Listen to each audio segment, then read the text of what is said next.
Good morning. I'm so glad that you have joined me this morning. Thank you for joining me, and I hope that you learned some things today. We're going to do some reviewing and some learning of new things and some practicing of things too. So my name is Marge Peterson. I work for the Claiborne County Adult Literacy Council, and we are soon going to be having our classes inside the classroom, but we will also have this video available, and we will also do a Zoom class also. So anyway, we'll give you more information probably in the next class time. So I'm glad that you're here. It's a beautiful day. I hope that you are healthy and safe and that you're following still some guidelines, because our coronavirus hasn't totally gone away by any means, but we're a little closer to light at the end of the tunnel, okay? That's what one of our idioms a few months ago was. And I think that we all can see a little bit more normal behavior and normal things in our life than what we have experienced in the past year. So I'm glad you're here. I hope that you get outside today and do something enjoyable outside, even if it's cloudy. Why, we all need some fresh air. Your children need fresh air. We all need that sort of, what do I say, a break from either computers or doing things that are more stressful. So thank you. I'm glad that you're here. We're going to start out doing a little review of the idioms. Now, right now, we've been doing idioms that are in categories, and today is going to be the last one we have with the category of clothes. Okay, there were quite a few, but I took the ones that were the most common. We're going to have a total of 18 of them, and so, no, 18, yeah, 16 of them, I guess it is. Anyway, so I'm going to do the first 12 here, and I'm just going to read them, and then I'm going to ask you some questions and see if you can figure out the answers. I've only got, let me see, 5 questions, I believe it is 5, but at least there are more like situations that, what would you call this, or what would you do, or what would you say about yourself or someone else. Okay, so remember, I hope that you remember all of these, because we did these in the last video. Wear many hats, okay, if you wear, and remember that none of these are literal, okay? You can talk about wear many hats and you put different hats on your head, but that's not what it means. The idea is there, but wear many hats means that you play many roles in your life, okay? Ants in your pants. If you have ants in your pants, you can't sit still. You're just excited, and sometimes we tell children, oh, at Christmas time they have ants, or before a birthday party, or before a trip someplace, going to the beach or going on a vacation or something. They might be so excited that they seem to have ants in their pants. They can't sit still. Roll up your sleeves means to go to work. Okay, roll up your sleeves to work hard. Out of your own pocket. That means you pay for something yourself. You don't turn in a receipt to somebody, or someone else doesn't give you the money for something. You pay for it yourself out of your own pocket, okay? Give someone the shirt off your back. We don't literally do that, but if someone is very, very generous, say you have a friend that always is sharing everything with everyone else, you might say that they will give you the shirt off your back. I heard it on television. Oh, one week I heard it, I think 4 times in different either interviews or in a show. And they were talking about someone who is very generous, okay? At the drop of a hat. Okay, when you drop a hat, when you drop anything, it goes downward instantly. That means immediately. If someone says, I want you to please come here at the drop of a hat, or I want you to do this report at the drop of a hat, and you'll say, I will, immediately, okay? Tighten your belt. If you have a belt on and you tighten it, okay, that means that's the literal meaning, but the tighten your belt as an idiom means you have to spend less money. Maybe you have to cancel your cable TV, or maybe you have to make more meals at home rather than eat out, or something or other. When you tighten your belt, you live on less money. You learn to live on less money. Under one's belt, now see how they both have something about your belt, but under one's belt means experience you have, okay? If you've been doing a certain job for 10 years, and then let's say that you go to apply for another job, and the manager, the interviewer is looking at it, and they'll say, oh, you have 10 years under your belt of doing this job. Okay, that means you have the experience. Throw or toss your hat in the ring. Okay, if you do that, usually you're making an announcement, you're going to run for president, or run for mayor, or run for some kind of office. So if you say, I'm going to toss my hat in the ring, or if someone else does, that means that they made the announcement, I'm going to run for that office. I'm going to be a candidate, okay, for an office. So you toss your hat in the ring, or throw your hat in the ring. Both of those are very common, okay? Handle with kid gloves. And you know, when I gave this to you last time, sometimes we talk about children as being kid. This is not that kind of kid. This is a young goat, okay? So a young goat, if you have gloves that are made out of kid or from a young goat, they're very soft, very soft. So that if you have to handle someone, maybe they get upset very easily, or maybe they just had something terrible happen to them, or bad news or something like that, you don't want to upset them more, so you handle them with kid gloves. Okay, that's what that means, is to be very careful or tactful around a particular person or group or something like that. Handle with kid gloves. In someone's shoes, okay? If you are in someone's shoes, that means that you are imagining the experiences that they have. If you, let's say that someone, maybe a tornado came and just ruined their house, but your house is okay, then you'd say, oh, I wouldn't want to be in their shoes. Okay, so you try to help them out because you're imagining how it would feel to have your house destroyed. Okay, if you're in someone's shoes, you might say, oh, I'd like to be in their shoes. It can be either positive or negative.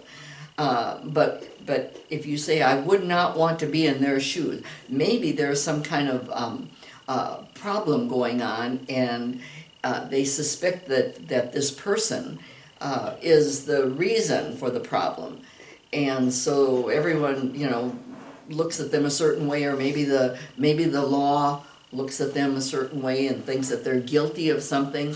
You'd say, oh, I wouldn't want to be in his shoes. Okay, so you're imagining how someone else would behave or feel, or how they feel, but it's not happening to you. Okay, in someone's shoes.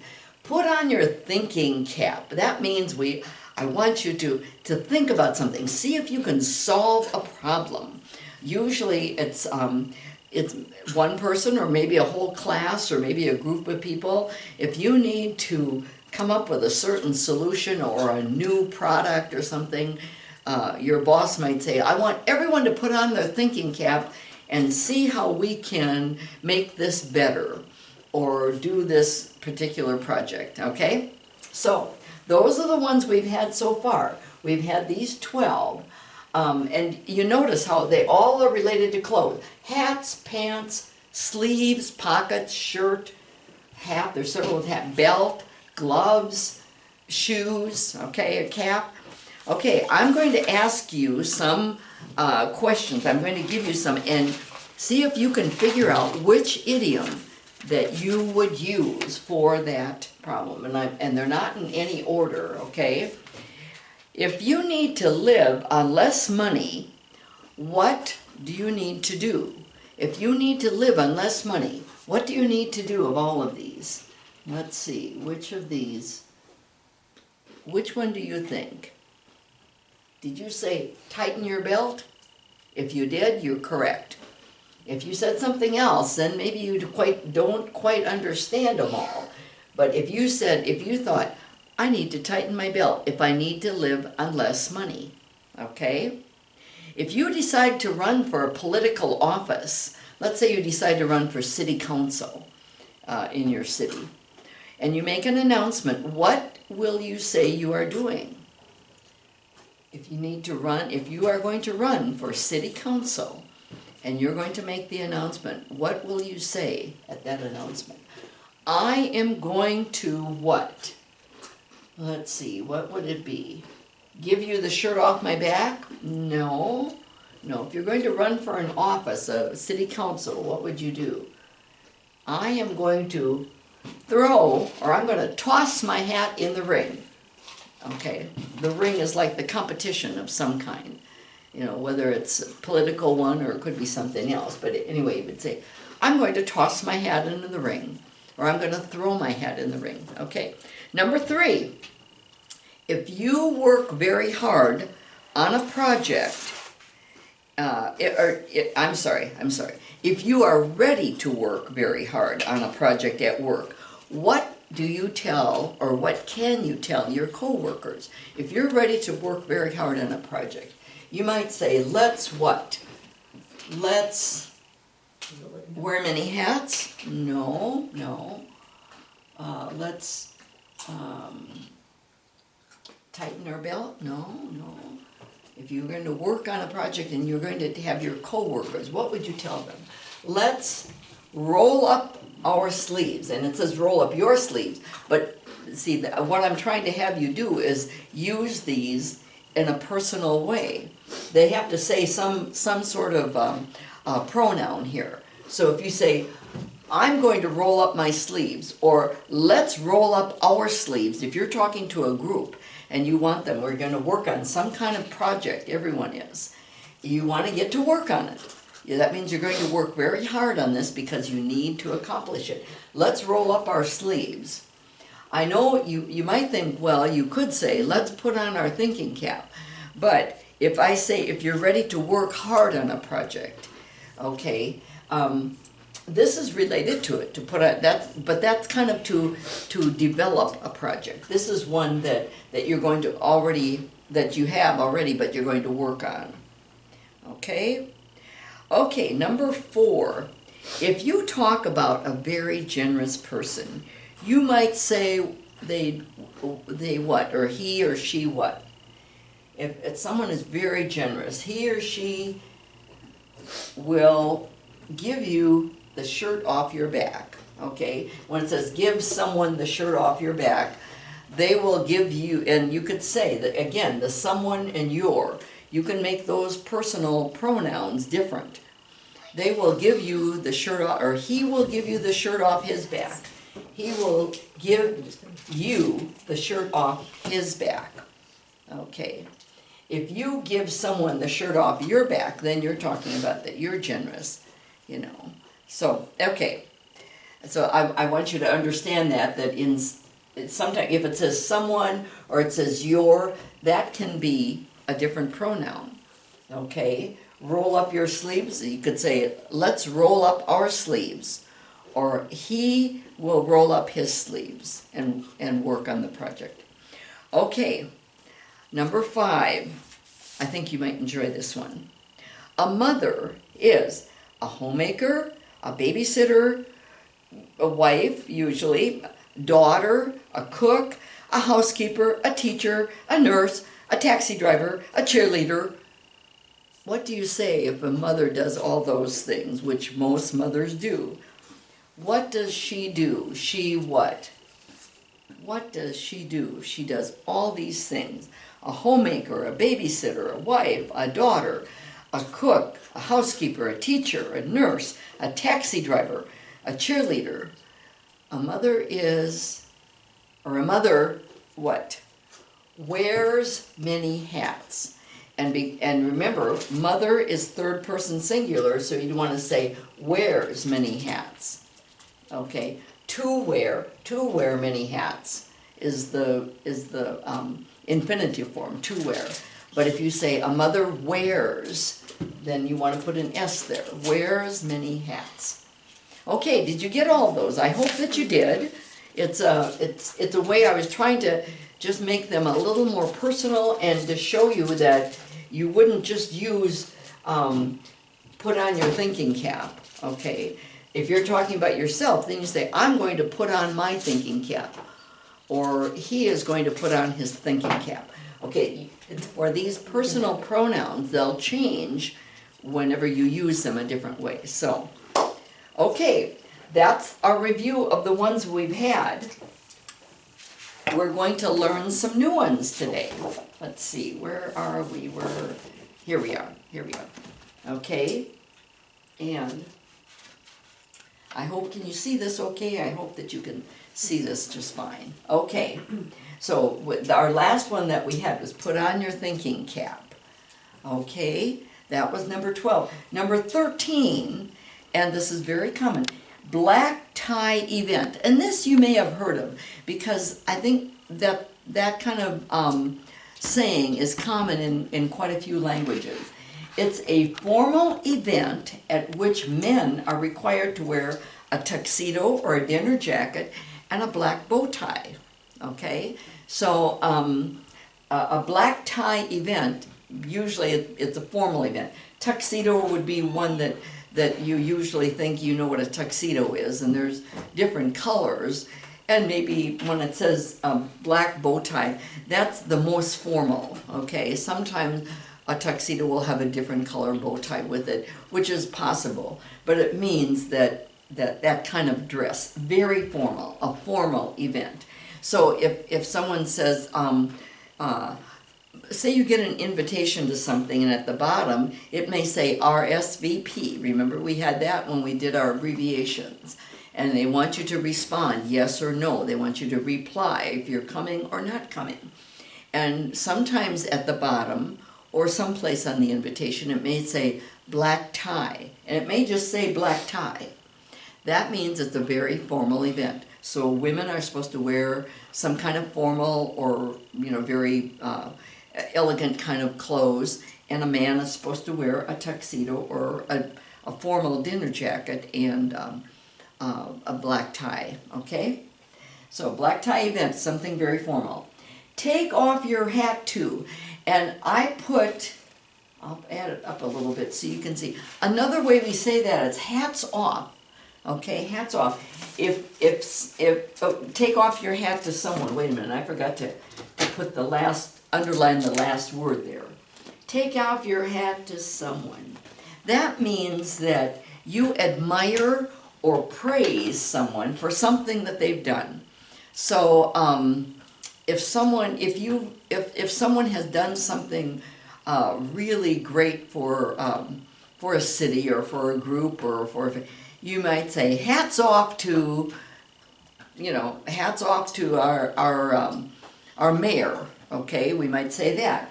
Or take off your hat to, it doesn't mean you literally take your hat off, that's what it is. But I take off my hat to you. And it might say that, if you're telling someone all the great things that they've done, or they've done something and you admire or you praise them for something they've done, you might say, I take my hat off to you, okay? But another way that they didn't include this in the thing, but hats off to someone, and if that's the case, it means they're giving you some kind of a praise or admiration for something you've done. This one, very common, hot under the collar. The two sources that I use for finding the idioms that I'm going to use for clothes, both of them had this one, hot under the collar. If someone is hot under the collar, that means they're very angry or upset. That means something has upset them. So if they're hot under the collar, and you know what a collar is, this is a collar, okay? Hot under the collar, and I guess the idea is that maybe their blood pressure is going up or something crazy like that, but it means that they're very angry about something or upset about something, okay? Off the cuff. This is a cuff right here, if you want to know, if you don't know what that word is, cuff. Cuff is that. It's like at the bottom of of a shirt, whether it's a man's shirt or a women's shirt or something. And sometimes the cuff is turned over. This one is not, but it can be, okay? So if something is off the cuff, it means to say something without any previous thought or preparation. It's not like you planned this particular speech. If someone says, well, off the cuff, and it means that just spontaneous is the word. I don't know if you know what that word is, but it means that I didn't plan to say that, but it means, you know, that you're just saying it without any previous plan, or not a planned speech. Off the cuff. Okay, fits like a glove. Oh, I forgot. Let me ask my small assistant, would you go into my purse, and there's a pair of gloves in there, black gloves. Would you take them out for me, please? In my purse? Thank you. My young assistant here is going to help me, and thank you. He's going to, and I think, oh, thank you. I think that was my grandson. Thank you, Matt. Matt, not Matt, I said Matt, George. Yesterday was Matthew's birthday, my other grandson, so. Okay, this is what I was gonna show you, because most everybody knows what a glove is. Thank you, George. Everybody knows what a glove is, but some gloves are very big, okay? And sometimes if a glove, I know I have some that I wear for working outside. Well, they're much bigger on me, but if something fits like a glove, it means it fits very closely and perfectly. So that's what I wanted to show you, that this is a glove, okay, and this is the kind of glove that fits very well. I can pick up things easily, and that's what, if something fits like a glove, and you don't have to talk about the gloves that fit, you might say, oh, that dress fits you like a glove. It means that it fits you very well, okay? It's not too big, it's not too small, it just fits very well. And that's the whole idea, to fit perfectly. Or you could say it about shoes, or you could say, usually it's about something that we put on us, you know, but sometimes, I think other times it can be, if you're talking about something that, let's say you buy some what do they call those things that you put over the top of your couch, like a slip cover. A slip cover, right? A slip cover. And if it fits your couch very well, you might say, oh, it fits like a glove. But always it's something that you put on, and it's to something else, whether it's your body or something else, and it means it fits perfectly. That's what the idea is, fits like a glove. This one. Okay, this is fairly new, and I think this is, I heard it not too long ago in a movie, knock your socks off, okay? It's not in the book that I have because it's too new. That's a little bit older ones, the ones in the book. Something that amazes or impresses you greatly. If you say, yeah, I have some news that's going to knock your socks off. You know, sometimes they might say, oh, wow, you look so good, you're going to knock their socks off, you know, or something. Maybe someone's going to perform something, sing or something like that, and if they do it very, very well, and you think, oh, that's just wonderful. It amazes or impresses you greatly. You say, yeah, that'll knock your socks off. It's something that's really, it's kind of common nowadays, much more so than it used to be. So here are the ones we had for today, and our next class we'll do a little bit more. I'll give you another kind of questions, okay, to review them, because this is the last day. We're doing these 18, and that's all of the close idioms that we're going to do. Okay, whereas black tie event, very formal. Take your hat off to someone, or hats off. That means you're telling them good job, and you admire what they've done, and you're trying to give them some praise for that. Hot under the collar is being very angry. I hope that none of you get hot under the collar anytime. Off the cuff, that means spontaneous. You didn't plan to speak or anything like that, but if you take something, if you say, well, I'm just going to speak off the cuff, Okay, that without any previous thought or preparation. Fits like a glove, fits very well. If something fits well, oh, it just matches what you are putting on. Okay, that's the whole idea, that it fits it perfectly. Knock your socks off. That means that something impresses me greatly or amazes me whatever it is. Okay. So, okay, those are the 18 close idioms that we have. And I'm going to erase these because these are the first, I don't know if you've written them down. I hope that you have, because all of them are quite common, and I would like you to know what they are. So if someone says, well, you have to pay for it out of your own pocket, that means you do it yourself, nobody else, you know. Or if you talk about, oh, she is so busy, or he is so busy, he wears many hats. So you'll know what that means.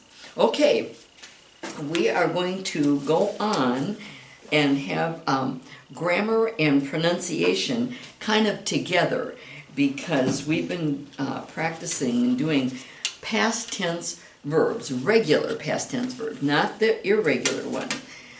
We are going to cover those also, but there are so many of those, and sometimes they're the common ones you know very well. Like if you say the past tense of see, oh, I see her every day. But if you say I saw her yesterday, you don't say I seed her. We don't use the ed. That's the regular form. But the irregular form for the word see is saw. So that, you know, there's lots of them, but some are more common than other ones. So, but we're talking about regular ones right now, today. And we did last time too. So let's see. I'm going to, okay. I'm going to put some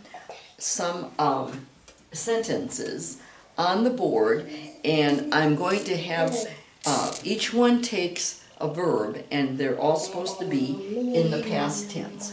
So, and use regular, and we're going to practice how they are pronounced also.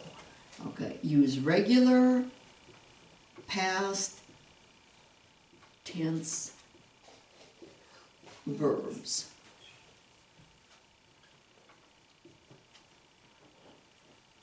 Okay, and let's see, I guess I can start down a little bit lower here.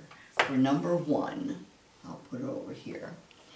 And these are about, it's kind of a story in a way, but and she's got a strange name, but this is from the book. I'm using a book called Grammar Dimensions, and there are several, what did I say? The order. There are several books in order. Okay, 1, 2, 3, 4, and I think there's 5. I think the total from beginning to ending. And this is part way through the first book. Okay, because they're talking about regular past tense verb, because it's important to learn past tense. And they name. Let me put it up here again so you can see. The name of somebody, a person, which I think it's a crazy name, but maybe some people, Ms., and this is pronounced Ms., not Miss. Miss is, this is a combination between Miss and Mrs., so it's pronounced Ms.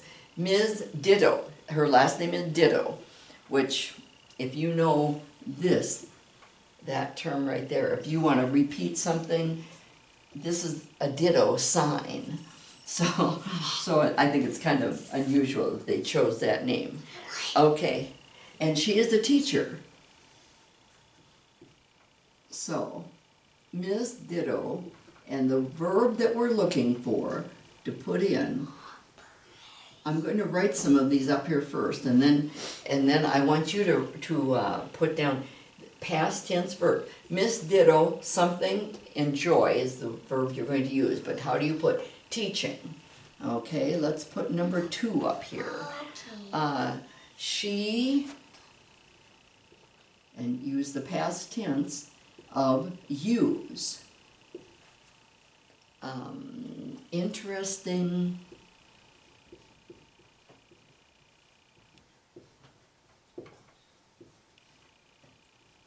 videos in her class.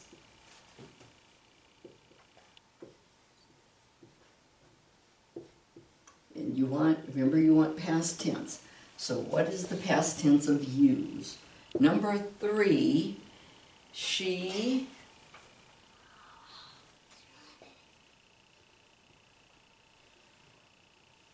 the word you're going to look for past tense is help. Her students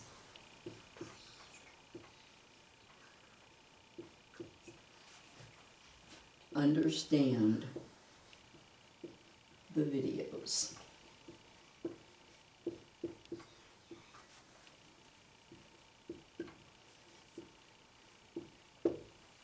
Okay, number 4.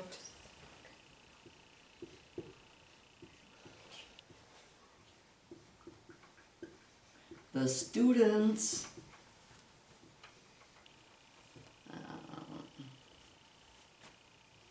and the word I want you, we're going to look at both spelling and pronunciation in these. And there's 12 of them, so I'm going to do 6 first and then the other 6. Okay. The student, and this one is study. And how would you say it in the past tense? New vocabulary. Sounds a little bit, some of this like our classes, okay? They, the past tense of the verb learn,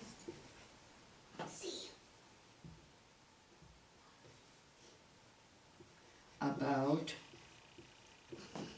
American life,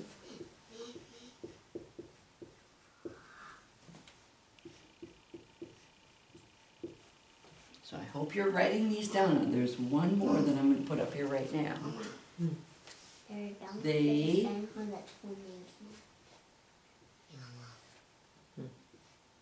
and what is the past and how do you spell it and pronounce it? Whoops. Discuss.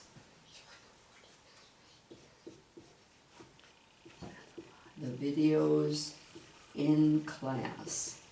Okay. First of all, let's look at the spelling, and I'll say something about. But sometimes, if it's a singular Miss Ditto or singular she, if it's plural students, they. That's what's nice about the past tense in English. You don't have to change the verb at all. For a simple regular past tense, you do not have to change. So if it's singular, if it's third person, if it's first person, if it's third person plural, it's all the same word every time. The past tense, the regular past tense verb will be the same word, which is easy, okay? Because you just have to learn one verb. Okay, Ms. Ditto, something teaching, enjoy. How would you spell the past tense of enjoy? Did you write it down? Enjoy, and it's regular past tense, because regular past tense adds ed or something like it, but this is the normal form. Okay, so to spell it, you'd say enjoyed ed. Okay, and how would you pronounce that? We don't say enjoyed, we say enjoyed. Enjoyed. Miss Ditto enjoyed teaching. Okay. So that you spell it with the ed, but you only pronounce the d. Enjoyed. Enjoyed. You don't say enjoyed. And it's really important that you understand that that's one of the rules that we had last week, that if a verb A regular past tense verb ends in a vowel and a consonant, or the O-Y. Sometimes Y is considered a vowel and sometimes it's a consonant. Here, I think they consider it a consonant. Enjoy, then you spell it with an ED, but you just say enjoyed, enjoyed. Okay? I hope you got that right. Okay, this one, very common. She, and then something you use past tense of use. Interesting videos in her class. Okay, how do you spell the past tense of use? Since it ends in an E, all we do is add the D.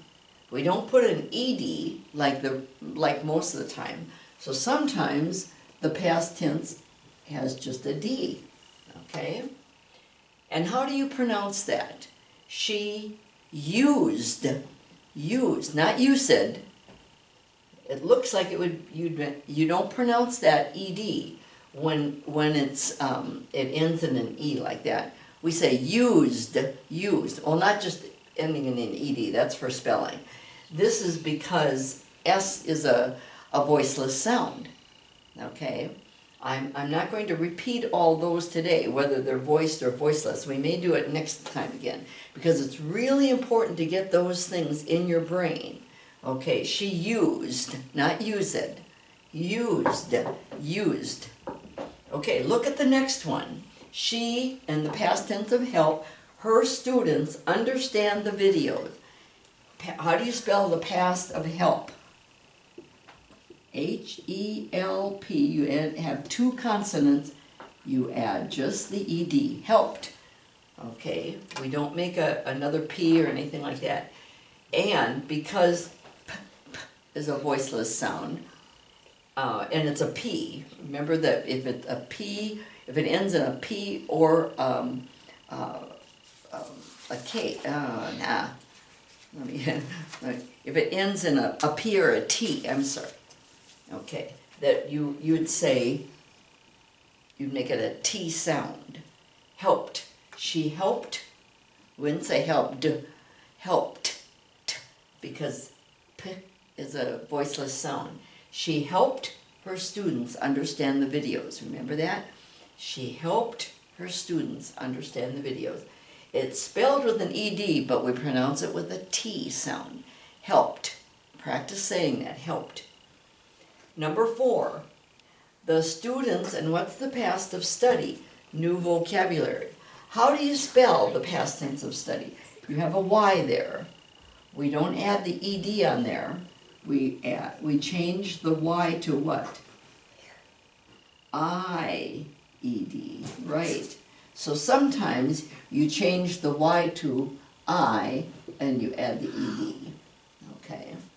There are different ways that we do it.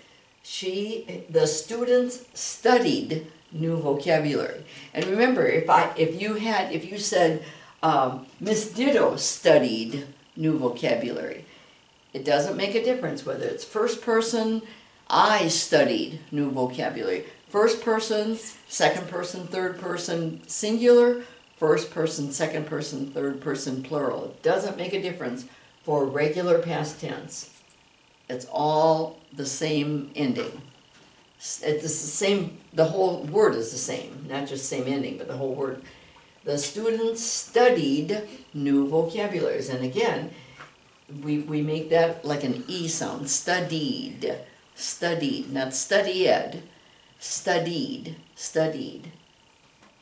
Okay, good. I hope that you're practicing pronouncing those, because it's very important when you go to tell somebody something that you use the right pronunciation, because it helps them understand what you're saying. Plus, you can understand what somebody else said if you know that enjoyed. You know, if someone said that word or studied that, you know. Okay, number 5. They, and what's the past of learn about American life? How do you spell it? Learn. We don't say learned, no. Learned, learned, because this is a voice sound. So we say learned.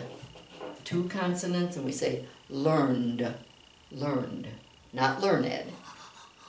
I hope that you understand and you practice that. They learned about American life with the D. Okay, let's go to the last one. They, and what's the past of discuss? How do you spell it? It already has two consonants there, so we just add the ED. And how do you pronounce it? They discussed. Discussed, not discussed. Not discuss it. They discussed the videos in class. Okay, we got a couple more to do, or several more here to do, and some other words too, past tense, because they want you to practice. The book says you should practice this, and so that's why I'm putting them up here. Okay, let's look at the next ones. Whoops, I'll leave that stuff right there. Number 7. Number 7. It says, many students, again, there's the third person plural, many students,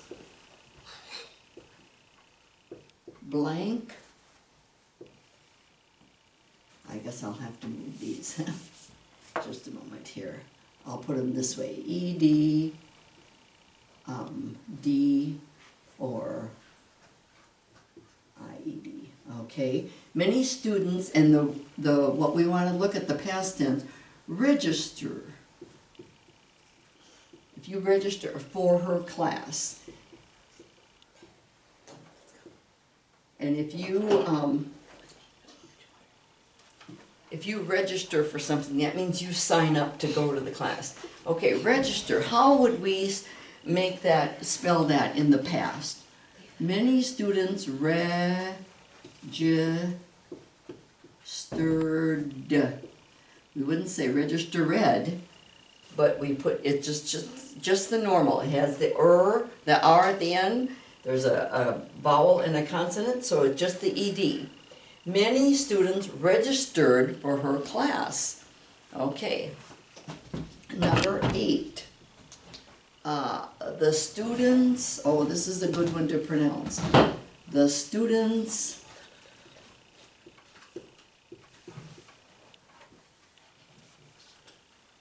her. And the word is like. Like, how do you spell the past of like? It ends in an E, so what are we going to do? L-I-K-E-D. We don't put another ED. It ends in an E, so we just add the D. That's the times when we get the student. And how do we pronounce that? We put a D there, but we don't say liked. We say liked, liked, because K, the sound of the K is a voiceless sound. So then if it's a voiceless sound, let me find the things here, okay? If it's a voiceless sound, then it's going to sound like a T at the end. Many students liked her, not liked, no, K, liked, liked. And the way to remember that the R is a voice sound, but if you say k, you don't say K, no, k. We don't pronounce that, k. Usually you can feel them out in front. If it's a voiceless sound, okay, like s, k, p. Remember we had the other one, sh, ch, x. Okay, then I'm sorry, this one, we pronounce it with a T sound, liked. Okay, but if it's a voice sound like a what else? What are some other ones that g, b, z? Okay, if it's a voice sound, then we would make it sound like a D. Registered. We don't say registered. No, we don't make it a T for a voice sound. For a voiceless sound like the k. That's when we use a T sound. T, okay?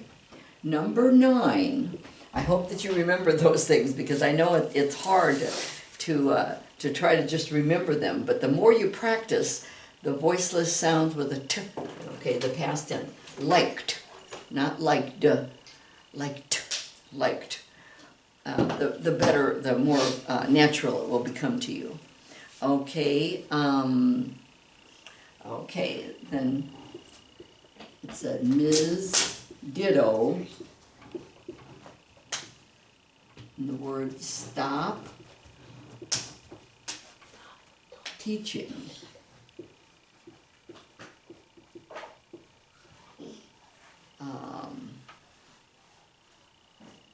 And it said because the university didn't have money to pay her. Okay, I won't put in all, I'll just put this much. Okay, she stopped teaching. Okay, here you have, you want the past tense, regular past tense. You have an O and then this P, which is the consonant, but for some of them, we don't just put the ED. Here we put 2 P's, stopped, stopped. So that, and again, P is a voiceless sound, so you want to make it sound like a T afterwards. Stopped. Ms. Ditto stopped teaching. Okay, number 10. I've got 2 more after this one. Ms. Ditto's students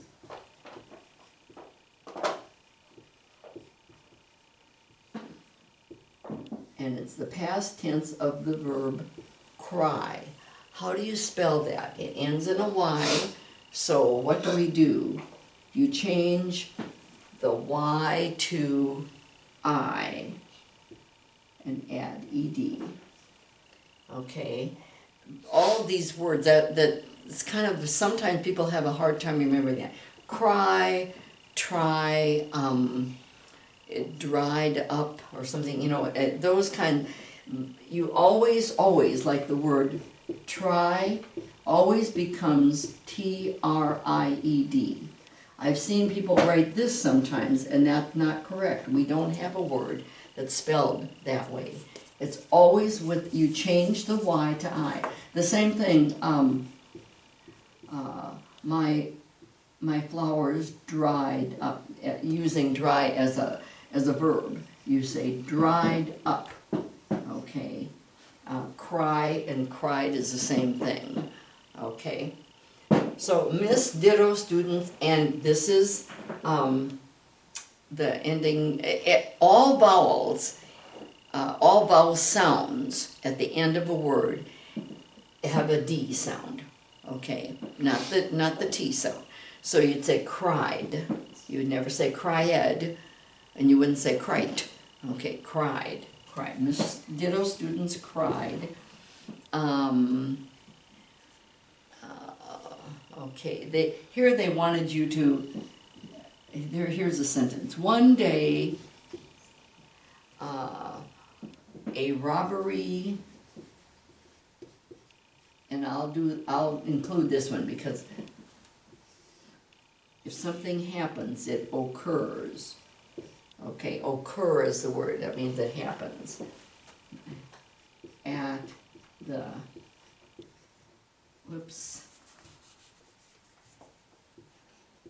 at the ESL Center. Okay, they wanted you to see this, because that's not a real common word, but they wanted you to see that you double the R there, occurred at the ESL Center. I'm not going to spend a lot of time on that, but the next one I will.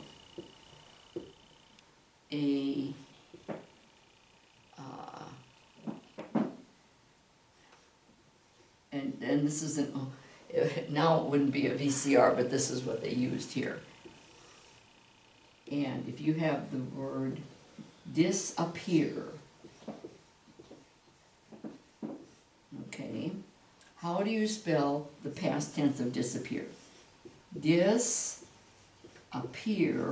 and you're going to, it's got the vowel in the, with that one, disappear, you add just the ed. You don't have to double it or anything. This one, you have to double it, because some words there, and that's why that wasn't a very good example there. Most of the time, you just add the ed, like you did, like for register, registered. You don't double it. But there's a few that you do that to. And it has to do with if you put the emphasis occur, if it happens on the second syllable, occur. We don't say occur, we say occur. Then you have to double the consonant. That's a really small, detailed type of rule, okay, or it's a really small detailed rule. We don't say register, we say register. Same thing with disappear, disappear. And we use just that one. So anyway, if something disappeared, again, it's that R, how you pronounce it, disappeared, not disappeared, okay?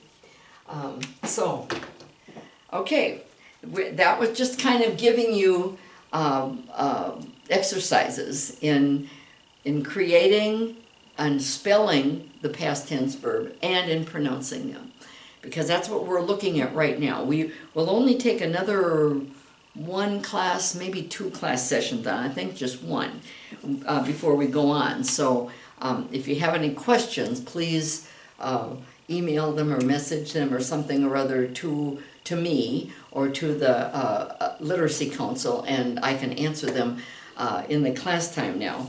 So, but it's important to know these things, because if you want to spell things correctly, which you do, and you want to help your children in school, which you do well. Why, if they come and they say, Mom, do you spell disappear with 1 R or 2 R's at the end? You will know what is the correct way. And of course, that's what's great about modern technology. We can check it very easily rather than having to have a book dictionary like we used to have to check things. So that's very good. But thank you for joining me this morning. I hope that you've learned something. I hope that you've practiced something, because that's what I don't want you to just sit and learn it and think that it's all going to be. You need to practice it.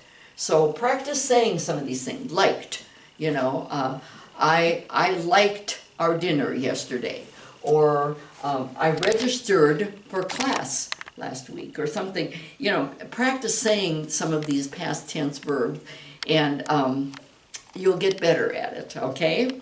And I hope that you will join me next time. Thank you for watching, and go out and use your English and be safe and have a wonderful, wonderful day, okay? Bye.